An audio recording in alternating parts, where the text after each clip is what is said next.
Today we're going to basically demo how easy it is to get the passwords of other users once your servers have been compromised. So generally what will happen is an attacker will look for an entry point.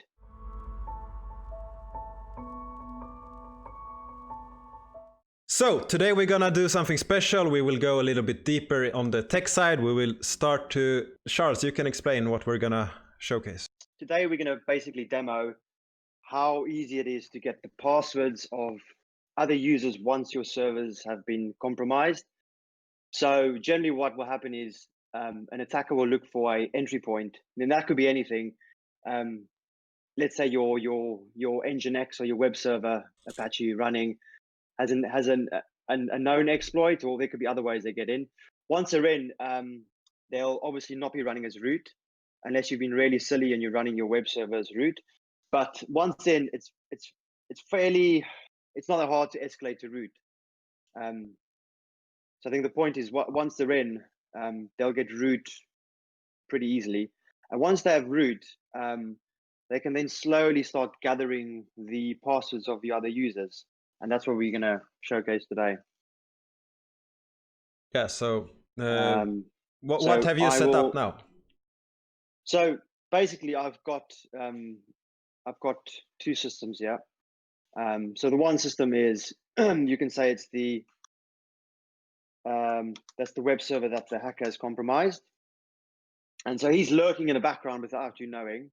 And today, one of your employees called Andre logs onto the web server because he needs to do some work. So because everything's running, a lot of services are running under other usernames, the user has to then use sudo to perform some of his tasks. So I'm just going to do a really simple sudo command. And for those who don't know, what sudo is, just basically escalate your permissions to root, you could say. So I'm running sudo ls. Now it's asking for the password for Andre. So I'm just going to go and copy and paste it. There you go. Okay. Now, because I've got root, I can have a look at the password file, but we all know it's encrypted, so there's no way of getting the password from these files. But what this hacker can do, he can now look at who's logged into the server. So he can say, oh look, today Andre's logged into the server, and you can see Andre's logged in with SSH, and that's his process ID. He's managed to escalate at root, but now he wants more. He wants to see if he can get any passwords of any users. So he lurks around. He can even install a little notification system. As soon as someone logs into SSH, he gets a notification on his Slack channel. So he logs back into your server and he has a look and sees who's logged in. He goes, I can see Andre's logged in as SSH.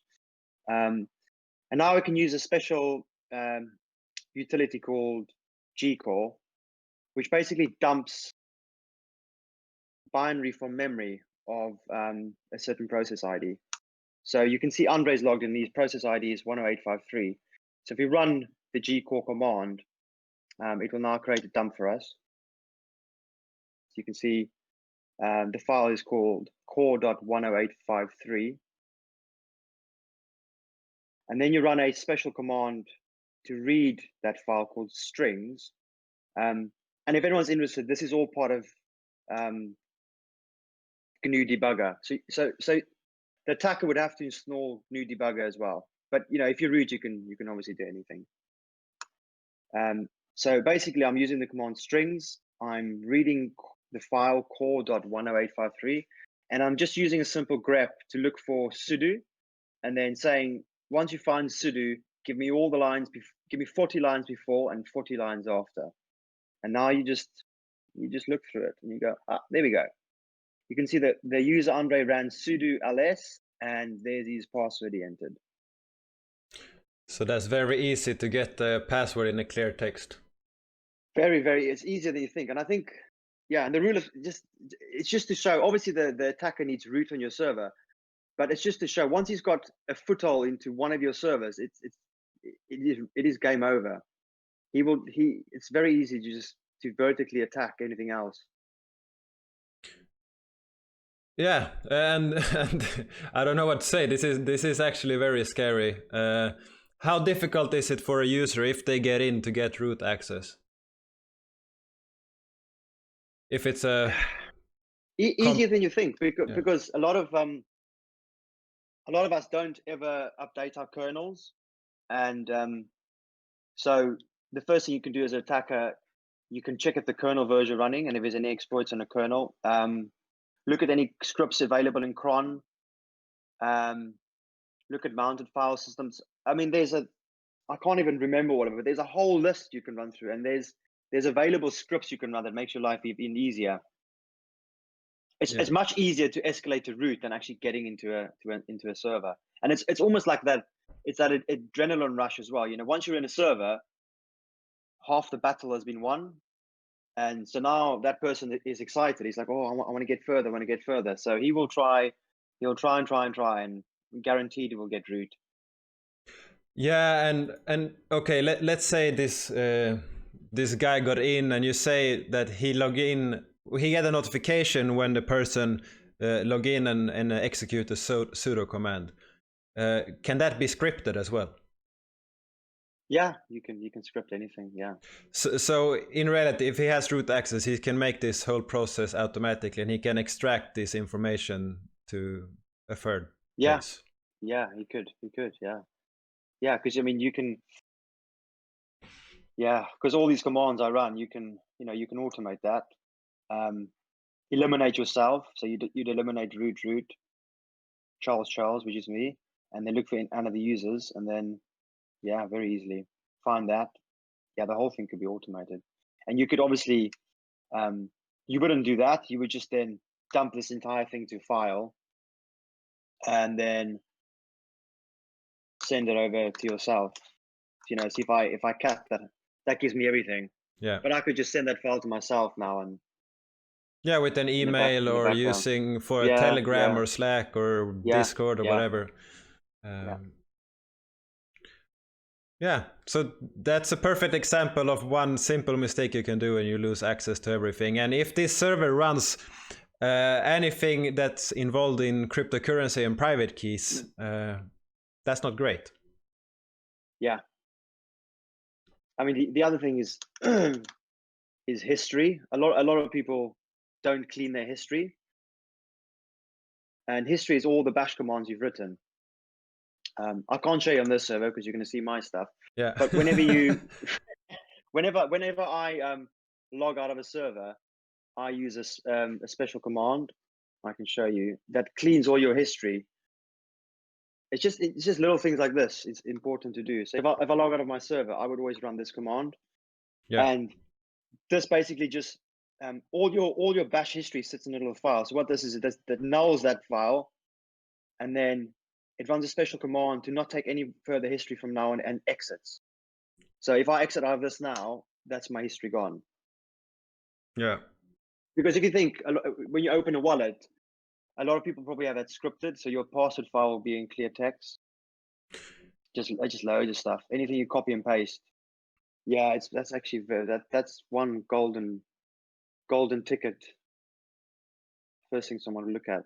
Yeah. I wonder if I can now. And this is how they get access to your server. Is there any obvious ways that you can protect them from even making it harder for them to get these first steps to actually reach the server in the first place? It's just getting a third party to audit your systems probably 3 times a year. Yeah. Which is what we've done. We're busy doing it for all the guilds. You know, it's not gonna stop everything, but by doing that, you become a harder target. You know, if someone really wants to get into you and he spends months looking at you, he will probably get in, because, you know, we'll do a scan today, and then within 3 months we do another scan. In between those 3 months, you make a mistake or you do something you shouldn't have done, and then someone gets in. But it just sorry, go on. And this is why you should have private keys on a separate device that is preferably not connected to the other devices and no internet access. Yeah, and for guilds, make sure you have separate wallets for your keys. You know, set up separate keys for certain actions. Like don't claim rewards with your active key. Create a separate key for the claim and put that in a separate wallet. So if he manages to get the password of a wallet that only has the claim key, great, you can claim your money for you, but that's as far as you can go. Yeah, and I can link as an example our account on Wax. We have tons of permissions set up with different keys. Yeah, you guys have really good permissions. Yeah. And you can actually do a lot of things once you learn about the different permission systems on Wax. Yeah. That's good. So I think that's everything for today. We can wrap this up. I think this is a short thing that is very easy to make a mistake here and good to learn. I need to clear the history of my personal device for sure. Yeah, do it. Just like you can create a little script and then and create a shortcut for it in Linux. So you don't have to type the whole thing out. Yeah. Exits or something, whatever you want to call it. Yeah. Just make it a script. That's perfect. Yeah. I do that for everything. Don't we all? Yeah.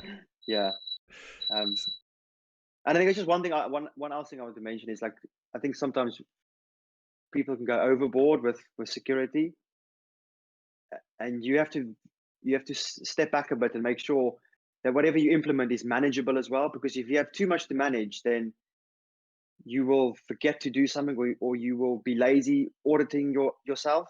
You know, if it's too, like, use automation as well to check yourself, and don't go overboard. Just do the basics. Our Wax Sweden, our guild setup, none of these devices are accessible from the outside. So, but we will see, because Charles will actually test and audit our security soon. So we will see if we made any of these mistakes. Yes, I've got a very long list. That is good. I think you guys are next. Oh, I'm scared, but it's good. No, don't be scared. Don't be scared. Yeah. Cool. Thanks, and let's secure the Wax ecosystem for everyone. Cool. Thanks for having me again. Yeah. Thanks.